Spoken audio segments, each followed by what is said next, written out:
Motivational interviewing is a counseling method that helps people resolve ambivalent feelings to find the internal motivation they need to change their behavior.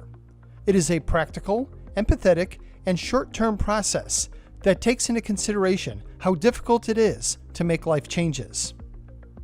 Motivational interviewing is a style of communication that has been found to increase engagement in treatment and improve health outcomes. It has been applied to a wide variety of populations and is often used to address addiction and the management of physical health conditions.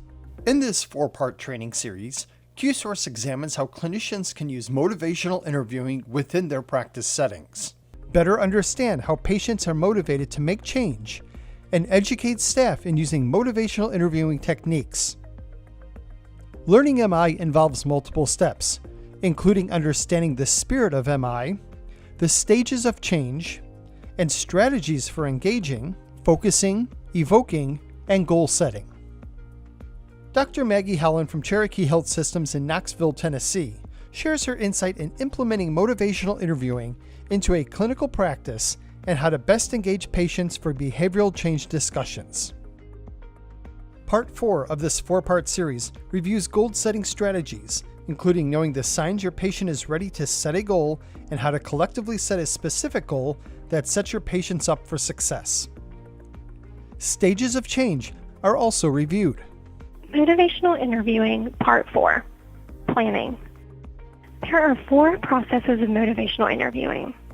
Engaging the patient in their treatment plan by connecting with the patient, focusing on an identified target behavior, evoking change talk from the patient, and planning, collaboratively goal setting with the patient. For this portion of the training series, I'll focus on strategies for planning.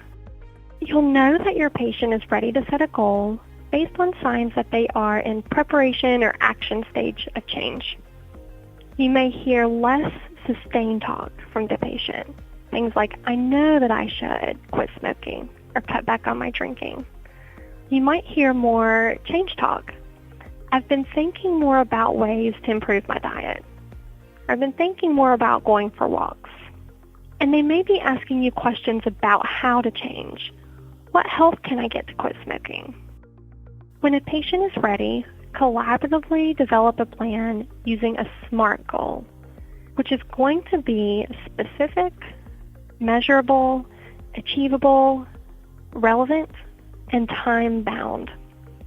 If we end the appointment with an open-ended goal, if the patient's saying that they're going to be more active, for example, or cut back on sugar, we've lost an opportunity to help the patient set a goal that's more likely to result in change. You want to set a goal with the patient based on their motivation and confidence and elicit specifics of the goal from the patient. So for example, imagine that you're working with a patient who is struggling to manage their several medical conditions that are related to their obesity. You're talking with them about increasing their activity.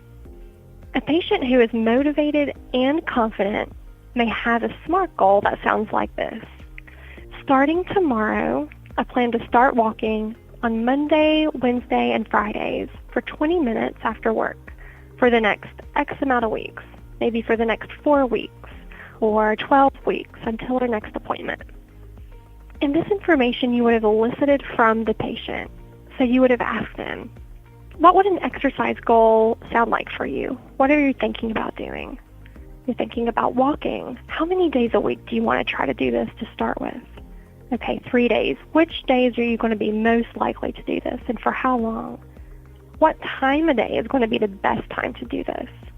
So you're getting as specific as possible with the patient.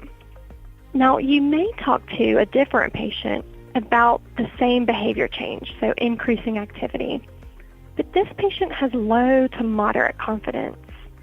So their goal might sound something like this. Starting tomorrow, I plan to drink no more than 3 cans of Mountain Dew every day, from 6 cans a day. So with this patient, perhaps they told you that they weren't confident with working on an exercise goal.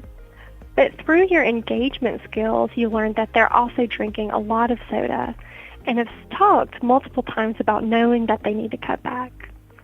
Perhaps cutting back completely is not something that they are confident that they can do. So you elicit from them, what's a good goal to start with? How many cans of Mountain Dew a day are you going to try to not drink more than? And then over time, add to that goal. You want to make sure to set a goal with the patient that they're at least 95% confident that they can achieve. This means that many of your patients are going to leave the clinic with goals like the last one that we talked about. They're not quite ideal yet, but they're on the path to what you want for the patient.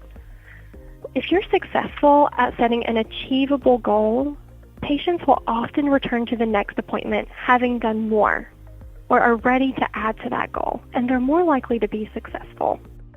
Remember to be collaborative when setting a goal and have the patient write the goal down.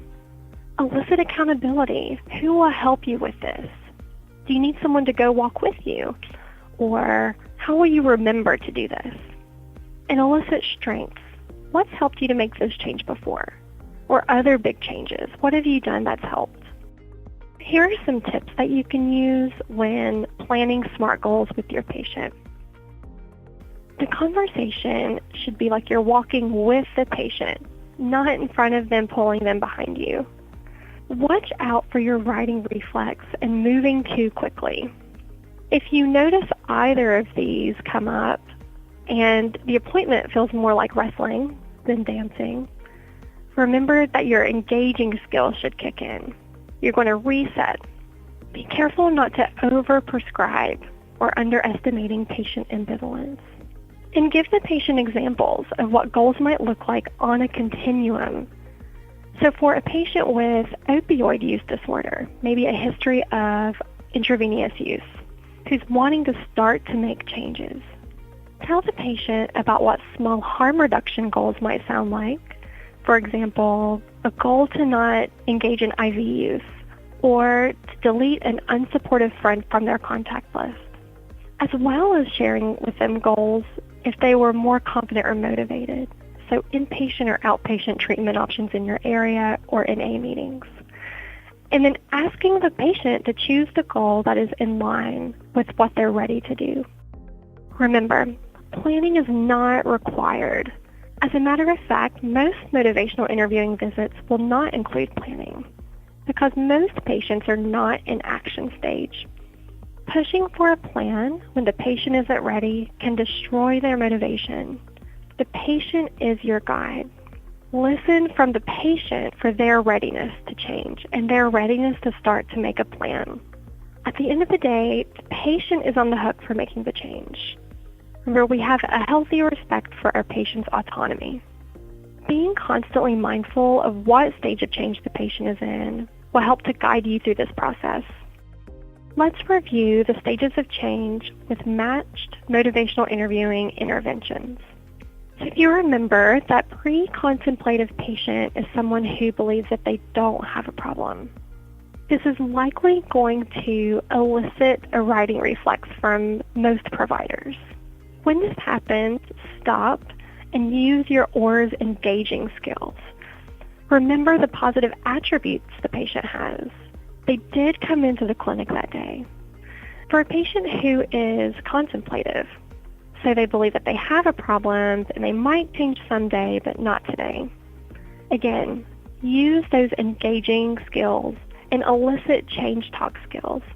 So these are patients that are great to use your readiness ruler with and other evoking skills that we talked about today.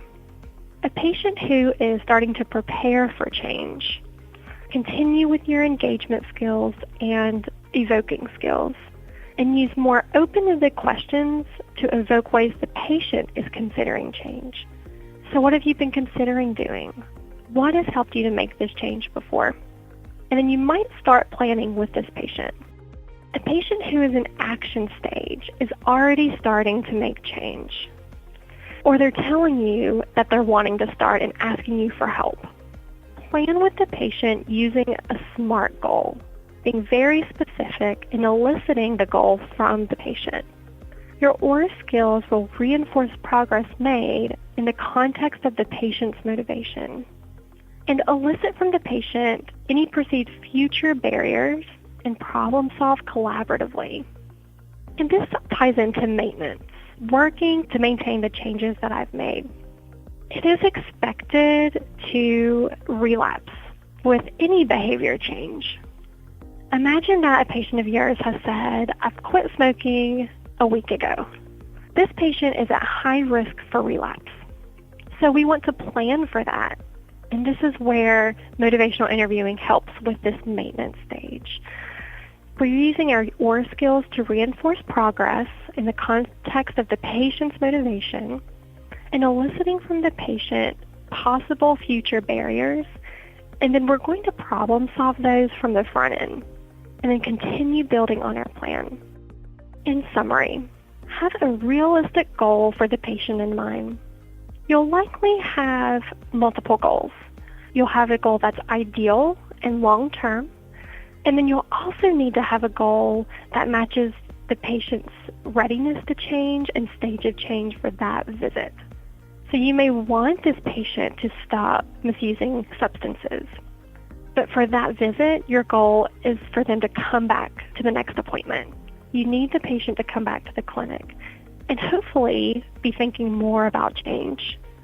Avoid getting ahead of your patient's readiness level and get in touch with your writing reflex. Paying attention to your writing reflex and monitoring that in each visit will also be your guide. It will help you to know when to use your engagement skills. Work to use these OR skills predominantly in every encounter that the patient is not in action stage. Identify, respond, and elicit change talk. We want change talk to come from the patient as much as possible.